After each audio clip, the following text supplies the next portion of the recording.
The topic is programming. Oh God, I need my inhaler. Hold Let on. me see this. The topic for today is programming.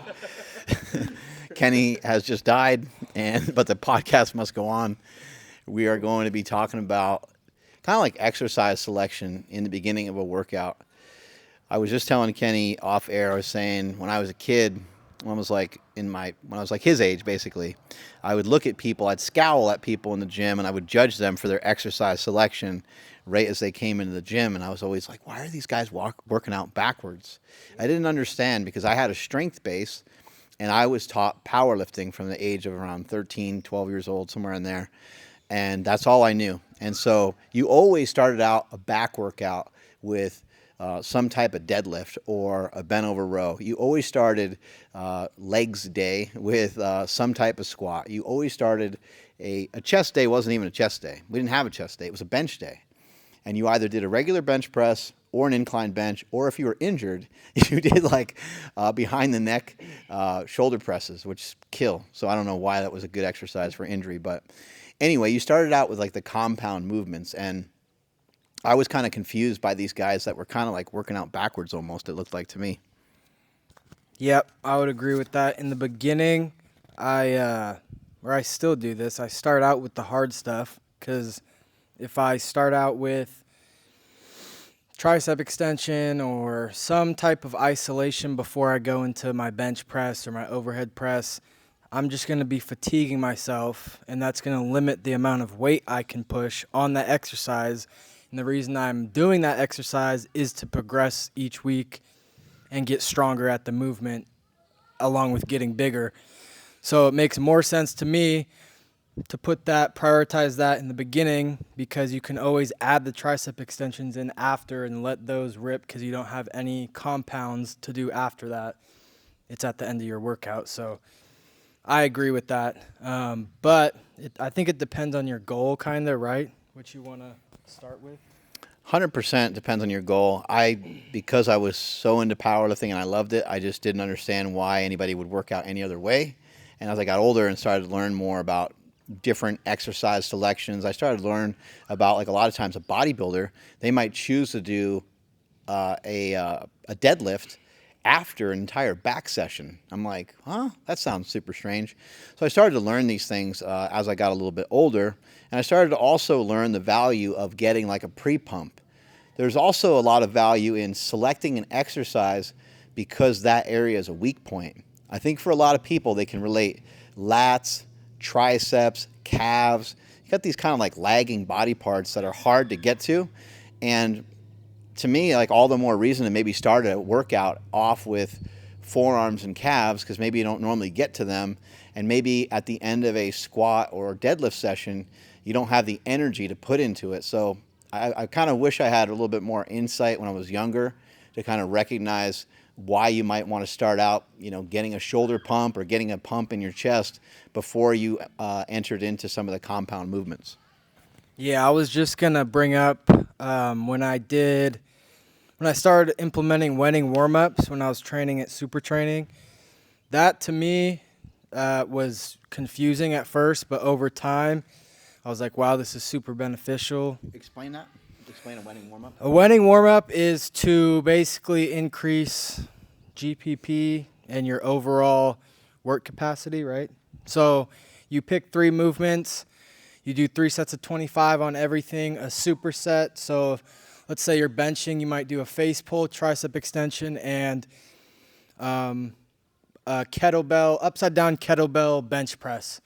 And you do 3 rounds of that before you go into your bench. But I got confused because I was like, in the beginning I was using I was going to failure. I was doing heavy ass weight, and then my bench did suck more than it already was at the time.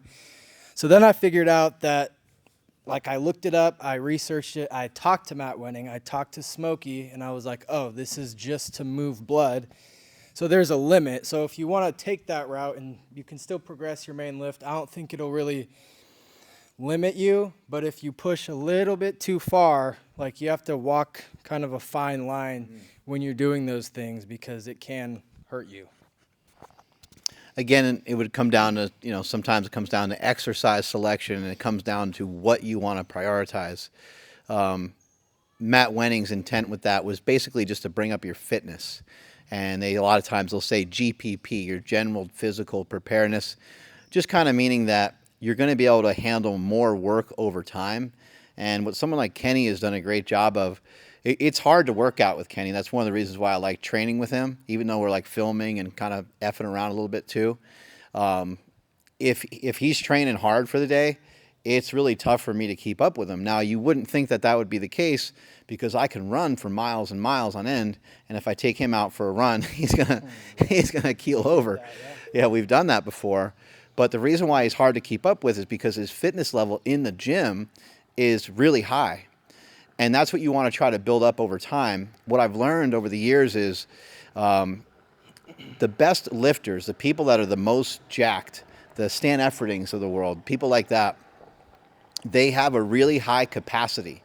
They are able to shovel dirt on top of you, and then they're able to shovel more and more dirt on top of you. You know how hard it is to lift with Stan? Yep. That's because his work capacity is huge because he's built it over years and years and years, and he's done so many different styles of workouts. Now, Stan is a little bit more of a compound guy. He's more into like dips, chins, squats, good mornings. He might do a leg extension. He might do a leg curl.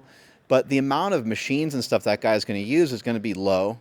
He likes to work out for 45 minutes or so and kind of be in and out of there quickly. But I just want to kind of finish on this point is that someone like Stan has done so many different types of workouts over the years. He knows what it's like to train through fatigue. He also knows what it's like to train through a pump. So I think depending on what some of your goals are and depending on what you're trying to prioritize, if you're trying to prioritize having a bigger chest, well, then we have to kind of like think about the rules of hypertrophy and some of the rules that we want to try to apply to our training in respect to our goals. Yeah, I would agree with that. And I do wish, even though I am young, I wish when I was 16 in the gym that I knew, like, after training with you, Stan, Matt, the team at Super Training, I noticed all of you guys do something before you go into the main lift. We've done like sled drags backwards.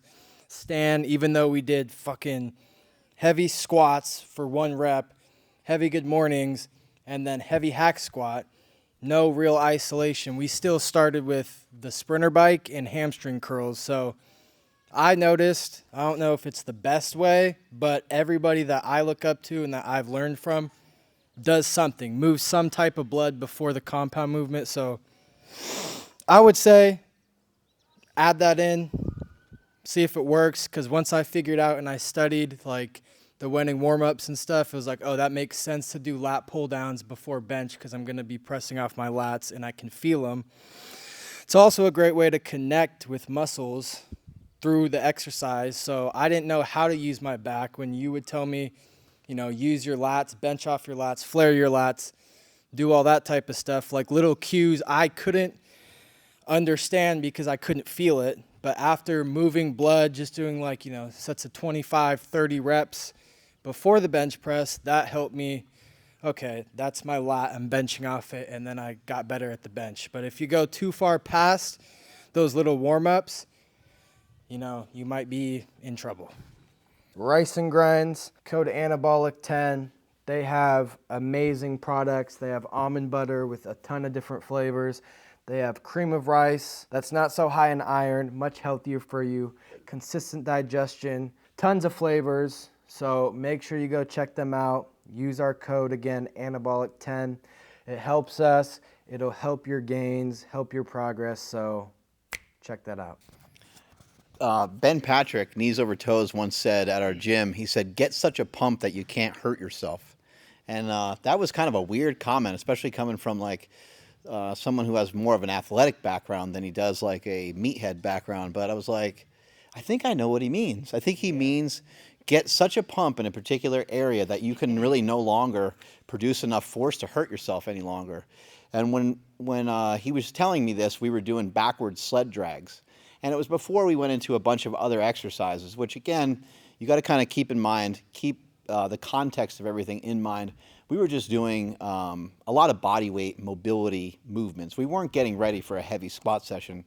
I think in that case, we wouldn't have wanted to push the sled or pull the sled backwards for that amount of time because of the potential to actually hurt yourself, even though what he said was interesting. I think it could be dangerous at that point if your legs are super wobbly and fatigued and you're trying to now perform squats.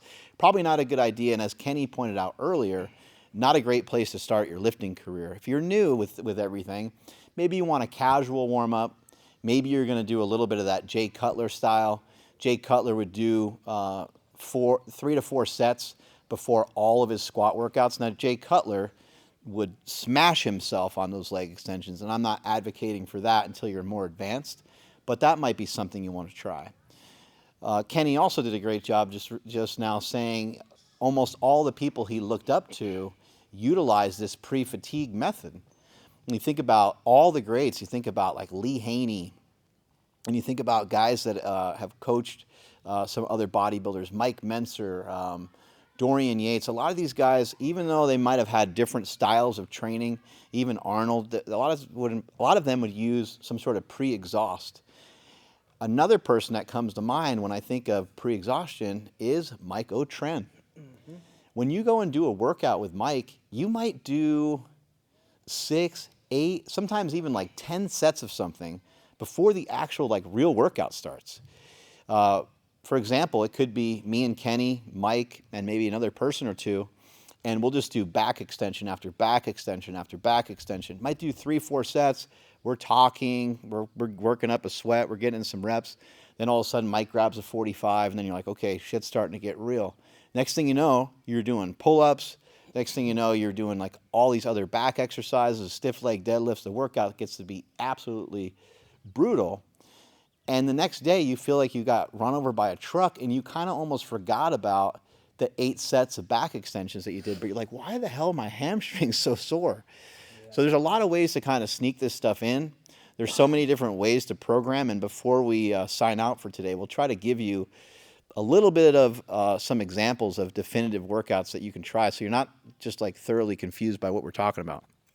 Yeah, I also do agree with it's a great way to sneak in some extra volume without killing yourself. So if you're like Stan and you do 45-minute workout, you know, we did 3 exercises and we were wrecked, probably like 2 working sets, so total of 6 sets for the day.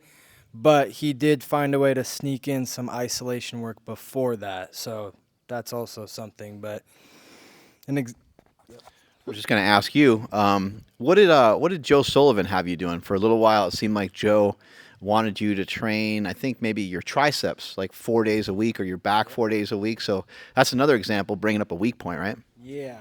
So that was something different that I wasn't used to. He had me, so my arms suck. So we were both aware of that. So the way he programmed me was I'm hitting arms every single time I'm in the gym. So I train like 5 times a week. Every day I hit some type of tricep, some type of bicep. I think it might have been both. So even after my heavy squats, I'm doing, you know, I might do a tricep extension supersetted with like a split squat. Just sneaking, he would sneak in extra movements that aren't going to fatigue me and take away from the leg work that I need to do, but still stimulate and push blood into that muscle that I need to grow so it stays full throughout the week, and that means more potential for growth. Let's say, I know you work with a lot of people, you help program for a bunch of people, and let's say that you're working with me, and let's say I don't have as much knowledge as I have, and let's just say I'm like 40 pounds overweight. I hate doing cardio. You've trained me before in person. I never train my abs. I never train my calves. I hate training shoulders. What would you kind of tell me to kind of get me going on some of those movements, exercises, cardio? I would say start bare minimum, so couple walks a day like you suggest, Stan suggests, or whatever makes it a little bit more enjoyable for that person that I'm trying to help. So if you like bike rides, if you like, I don't know, walking your dog, if you like, I don't know, you could even go fucking, I don't know, on a hike, go bowling. It doesn't even have to be direct cardio, something that's just going to get your heart rate up that you enjoy. Start there. And then usually once somebody finds that, you can build off that slowly. Same thing with the gym. Okay, you don't like doing shoulders, you don't like doing this body part, you hate training abs. We'll experiment with a bunch of different stuff. You know, with the abs, you can probably get there with proper nutrition, and I wouldn't focus too much on that. But with stuff like shoulders and bigger body parts, I would have them do something fun, like we've thrown the med ball around. If you don't like overhead press, maybe start with an overhead like chest press pass or something. Just make it enjoyable. Is that my phone? Maybe. Yeah, so just find a way to make it enjoyable. That's my point. Even if it's like, I don't know, throwing a ball, using bands, doing something, going to a park and just, you know, doing, I don't know, pull up something to make it enjoyable. But that's going to be up to the person that you're with. You're going to kind of have to figure them out as a human to see how you're going to be able to sneak those things in there, to almost trick them, because I know that once they do start to enjoy it, you're gonna take off. It happens to everybody, and then they're gonna start liking it and wanting to do more without you having to push them. So, yeah. Yeah, a cool strategy is just to get people doing stuff that they already like doing. And so you're like, oh, you like to ride your bike? That's great. Another option could be, like, if we're talking about, you know, being kind of in the confines of a gym. Let's say that you really hate cardio, but you love training your arms. You may say to yourself, make an agreement with yourself or someone that you're coaching, and say, "Hey, you can't do those sets of arms until 10 minutes of your cardio is done." Something like that. Try to figure out ways of presenting it to yourself to where it's more palatable. Doing it first and getting it out of the way is probably going to be the easiest, because it's going to be the hardest. The hardest part of that is going to be to start. But once you start, you're like, F it, I'll just stay on here for a few minutes. Not a big deal. Let me knock out these 20 minutes, and then I get to train my arms, and I get to do the exercises that I like. So you could technically, if you felt like cardio was going to be really something of value to you and some of your goals that you have, you could put it in the front of basically every workout that you really love. Maybe you don't always love doing deadlifts or something like that. So don't make that whole day way harder than it needs to be. Try to make it a little more enjoyable. Pick other exercises that you like on that particular day. But maybe you can kind of just convince yourself, oh, you know what? Right when I get to the gym, I'm not going to talk to anybody. I'm just going to dart, and that never works, right? I'm just going to dart right in, and I'm going to go right for the ab machine, and I'm going to hop on that thing, and then I'm going to do 15 minutes of cardio, and then the girl that you like is there, and then you're screwed, and you talk to her, but you're trying to talk to her, but then the fat guy, the fat powerlifter that rests 20 minutes in between all the sets, who tells you about how strong he used to be, you get in a fully long-winded conversation about him, about how they didn't have creatine back then, and all they passed out at the gym was Dianabol, and you're like, dude, this is a crazy story. All I was trying to do is do some abs and do some cardio and talk to this hot chick, and now I'm screwed and I'm talking to you. Yeah, total cock block. But what I will touch on what Mark said. I've never been a huge fan personally of cardio before I lift, because I'm like, I don't want to risk depleting glycogen before I train. I want all of that to be used for the training. But if somebody hates cardio, just like you and Nsima talk about microdosing training, microdose the cardio. That's why it's a little bit easier for people to follow, okay, 3 10-minute walks, because they don't have to get up before or after work to go, sit on a bike or stand on a treadmill or Stairmaster and do 30 straight minutes. You could do 10 in the morning, midday, afternoon. You could include it in their warm-up if you're like trying to help people out, give advice. 10 minutes Stairmaster pre-workout, 10 minutes post-workout, or 10 minutes pre-workout, and then some point in the day do another 10-minute walk 20 minutes of cardio, getting steps in. So it's easier, even though it's the same. When somebody looks at that, oh, only 10 minutes on the Stairmaster, I can do that, rather than throw 20, 30, 40 minutes at them, you're going to lose them quick. Nuts and bolts kind of on maybe how to program. This is what I've always enjoyed.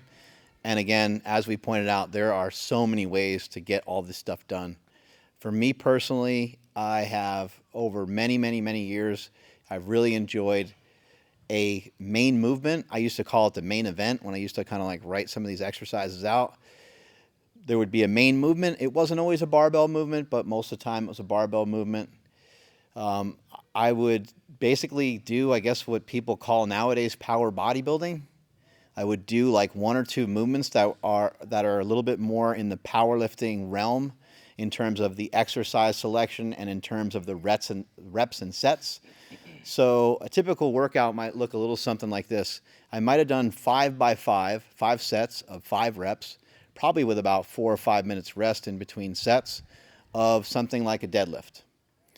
Once I got done with deadlifts, then I might think, okay, what are some exercises for me as a strength athlete? What are some exercises that are going to help the deadlift? If you're more on the aesthetic side, you could say, what are some exercises that are going to help bring out my hamstrings, some exercises that are going to help with the glutes or your back, period, right? So from there, after you did your 5 by 5 of your deadlifts, you could roll into probably some pull-ups. And if you're strong enough, and over time, maybe some weighted pull-ups. And so you went and you did 5 sets of 5 reps on your deadlifts, and now you're going to do maybe 4 sets of 6 to 8 reps with really clean form on some pull-ups. From there, you're now going to move into maybe something like a seated row, and you'll do 3 sets of 12. And then you might finish off with like a hamstring curl. And that protocol would be maybe 3 sets of 10 to 15 reps. Maybe there's like a drop set thrown in there somewhere. So the repetitions, as the workout goes longer, the repetitions, the way that I used to train and the way I still sometimes train, is the repetitions tend to increase as the workout goes along, and the weight, the intensity of what I'm doing is dropping way down. The rest in between the sets is probably going to be less and less as the workout progresses along. For some people, they might like to really stay on a body part, and because what I just laid out right there is like back and hamstrings. For some people, you might want to be like hyper focused, very specifically like on one body part almost the whole time.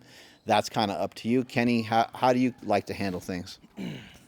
So yeah, when it comes to programming and exercise selection, I'll just talk from how I approach it. So for example, somebody like Jake Jordan, who does jiu-jitsu, he boxes, he does all this stuff. I program for him. So it's all about, obviously it's going to be about your goal. So for him, you know, his goal is just to get strong. He's going to increase his muscle mass by doing that, but the focus isn't necessarily volumize the muscle, pump the muscle up, and be a bodybuilder. So for him, I can, you know, afford to have him do Zercher squats. I've put myself through this type of program when I was playing baseball. Zercher squats, farmer's carries, a lot of grip work for time, weighted pull-ups, weighted chin-ups, weighted push-ups, all the hard stuff, single arm, you know, unilateral stuff, banded work. So if I'm approaching something like that, where the focus isn't just my physique, I'm going to pick movements that I wouldn't really give to a bodybuilder, but because Jake is doing a lot of physical, he just wants to be a stronger human, and it's going to benefit his performance in jiu-jitsu.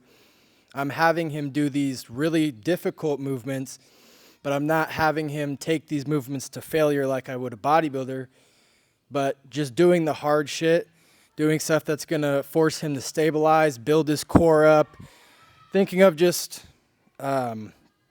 keeping his body like super well-rounded, like no weak links. That's what I look at when I'm programming something like that. But for a bodybuilder like myself, you know, I'm not going to pick the Zercher squat. I'm not going to do the farmer's carries because that could put me at risk for injury.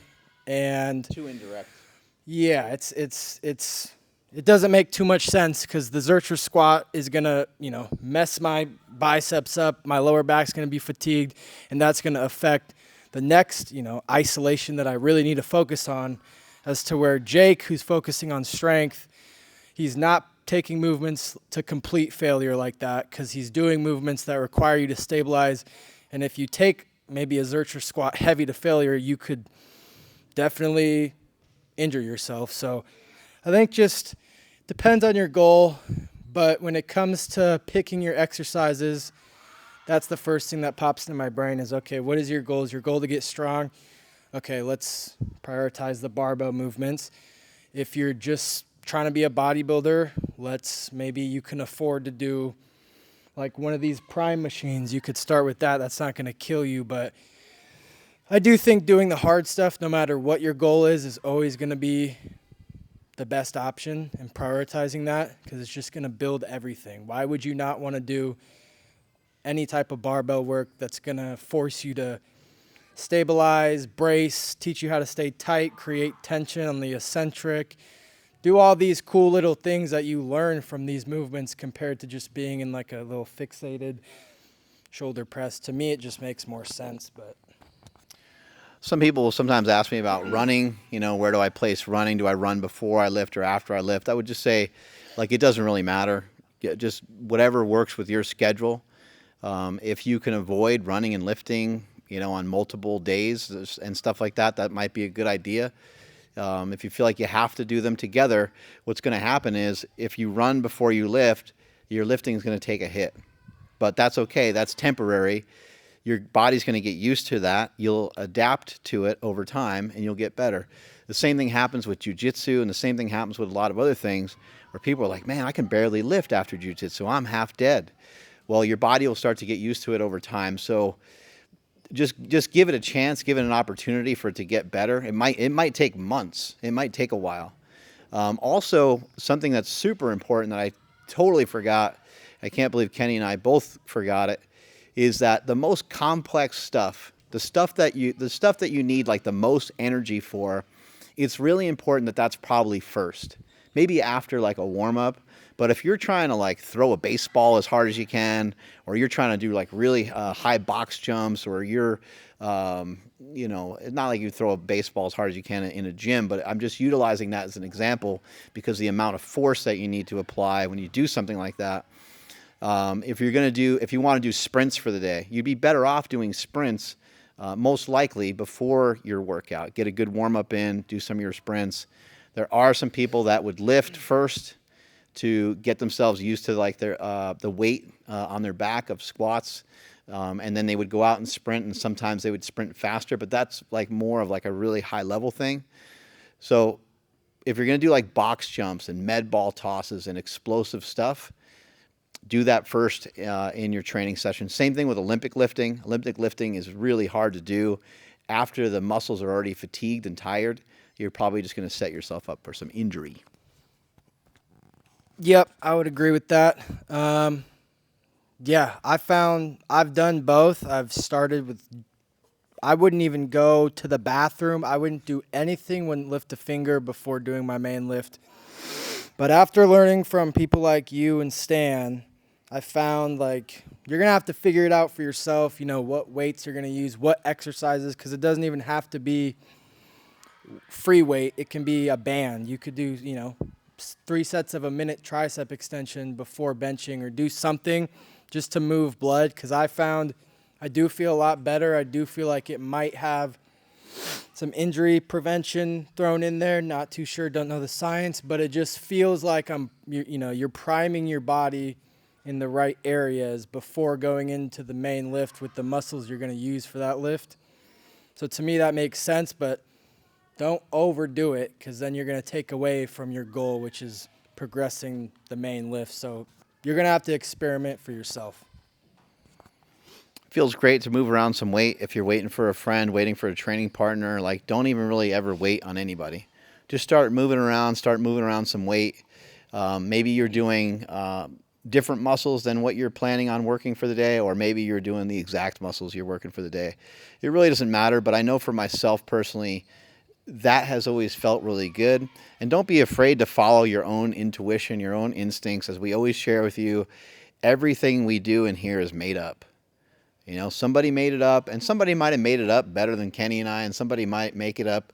They might make up certain, like we threw this band on this road today. That was sick. And it worked. It worked really well for the exercise for today. So you get to make things up. You get to make up your program. You get to make up how you do it. But if you're looking, for a little bit more expertise or expert advice, that's some of what we were laying out here today by explaining to you that the things that are for strength and the things that take the most coordination are usually front-loaded into the beginning of a workout, and then later on in the workout you might want to get into some hypertrophy bodybuilding stuff so you can get the best of both worlds. You can be big, jacked, and strong, or if you're going to train a little bit more like Kenny's friend Jake, then you're really just really priming the central nervous system and becoming like a badass athlete. And then on top of that, you also want to look like a badass athlete. So the goal isn't to just, blow up as an athlete and just have these crazy traps and biceps, but you still do want to look formidable. You want to look intimidating. You want to look like you can kick someone's ass on top of being able to kick someone's ass. Yep, that's what I've learned from Mark. There's no rules to this. That's the one thing that has stuck with me since he told me, and that's helped me a ton. So you guys should apply that. There's no rules. Figure out what you like, stick to it, change it if you change your mind. Who gives a fuck? Just have fun in the gym and try stuff out. Don't be so one-minded, or however that. Regimented, yeah. But that's enough anabolic activities for today. I hope you guys enjoyed this topic. I did. Let us know in the comments if you have any ideas for topics. Make sure to like the video. Leave a review on Spotify. If you support us, we really appreciate all you guys. And yeah. Bye. Bye.